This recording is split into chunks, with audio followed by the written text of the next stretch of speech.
पूरे देश को 41,000 करोड़ रुपया की सौगात मिली, उसमें आपके संसदीय क्षेत्र में क्या मिला सर? 350 करोड़ का आज अपने इस महाराजगंज लोकसभा क्षेत्र में मिला। इस बिहार को तो 10,000 करोड़ से ज़्यादा की राशि मिली है, लेकिन उसमें से 350 करोड़ का आज हमने उद्घाटन और शिलान्यास आज हमने कराया।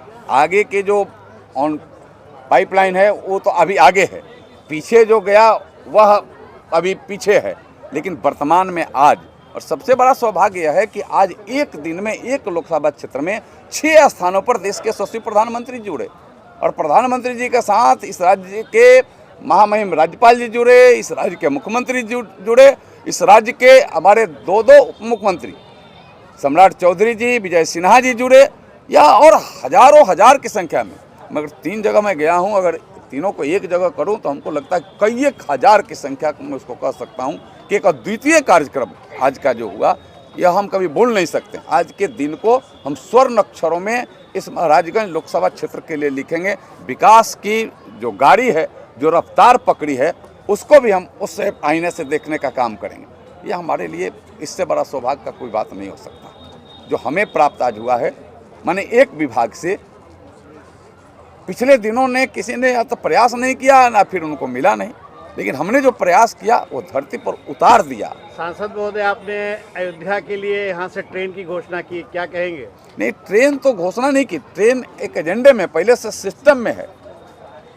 अगर पूरे बिहार से कुछ ट्रेनें जानी शुरू होगी तो उसमें एकमा से भी एक ट्रेन खुलेगी, स्पेशल एकमा से खुलेगी। छपरा से क्यों नहीं सर? छपरा से भी खुलेगी, अलग बात है, लेकिन एकमा से खुलेगी। यह हम सब एकमा वासियों के लिए गौरव की बात है, यह गौरव की बात है हम सब के लिए कि एकमा से भी हमारे बुजुर्ग, हमारी बहनें, हमारी माताएं, हमारी दादी, काकी, चाची, हमारे साथी वह जाएंगे, आराम से बैठेंगे, जाएंगे और फिर आराम से लौट करके आएंगे। यह एक बड़ी सौभाग्य, एक बड़ी सौगात है एकमा के लिए। आज मोदी जी अपने भाषण में तीसरे टर्म की बात कही, इसमें सर क्या कहिएगा? वो तो मैंने मोदी है तो मुमकिन है, और फिर एक बार मोदी सरकार यह पूरा देश चला रहा।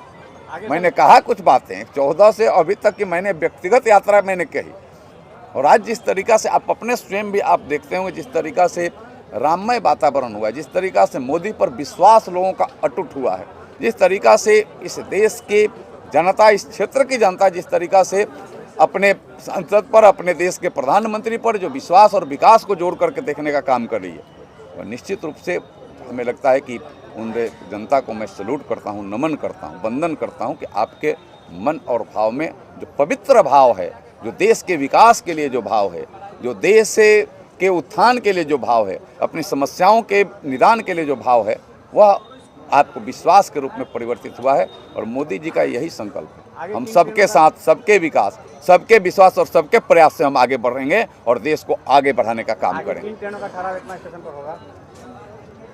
अब तो देखिए, अब अमृत भारत स्टेशन ही हो गया। हर सुविधा आपको देश के कुछ अमृत भारत स्टेशनों को मिलेगा, तो उसमें एकमा भी साथ में होगा। अभी तो सुविधा का तो यह सिलसिला जारी है। तो मैंने कहा कि वाईफाई है, आपके यहाँ प्रतीक्षालय हो गया, आपके यहाँ ये जो सुविधा नहीं थी वो सारी सुविधाएं यहाँ मैंने वर्तमान में स्थापित हो गई। यहाँ टॉयलेट की व्यवस्था नहीं थी। यह जो सर्कुलेटिंग एरिया है, किस तरीक़ा से कचरा में तब्दीली था। आप जान विशाल सभा कर रहे हैं, यह विशाल सभा के लायक यह सभा है। मैं आते वीरेंद्र ओझा जी से मैंने कहा कि भाई देखिए, तो विशाल सभा का जगह है। हम 3 जगह से आए, भीड़ भाड़ ज़्यादा थी लेकिन वहाँ जगह कम था, लेकिन यहाँ विशाल एरिया, सर्कुलेटिंग एरिया हो गया।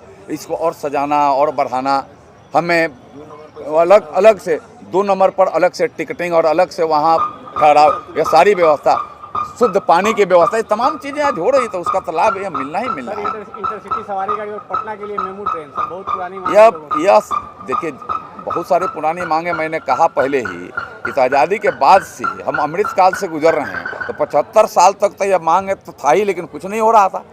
लेकिन यह पूरा काम 7 साल का है। 3 साल तो मैं इसलिए नहीं गिनता हूँ कि 3 साल तो कोरोना में चला गया। हम सब भी भाग दौड़ में लगे रहे कि कैसे बचाएं, कैसे बचाएं। प्रधानमंत्री जी ने पहले कहा कि जान है तो जहान है, पहले उन्होंने कहा। फिर जब दुरुस्त हुआ तो उन्होंने कहा कि जान भी है और जहान भी है, दोनों है। तो हमें जान और जहान दोनों को आगे बढ़ाना है। जान को सुरक्षित रहना है और देश को आगे बढ़ाना, यह कहना।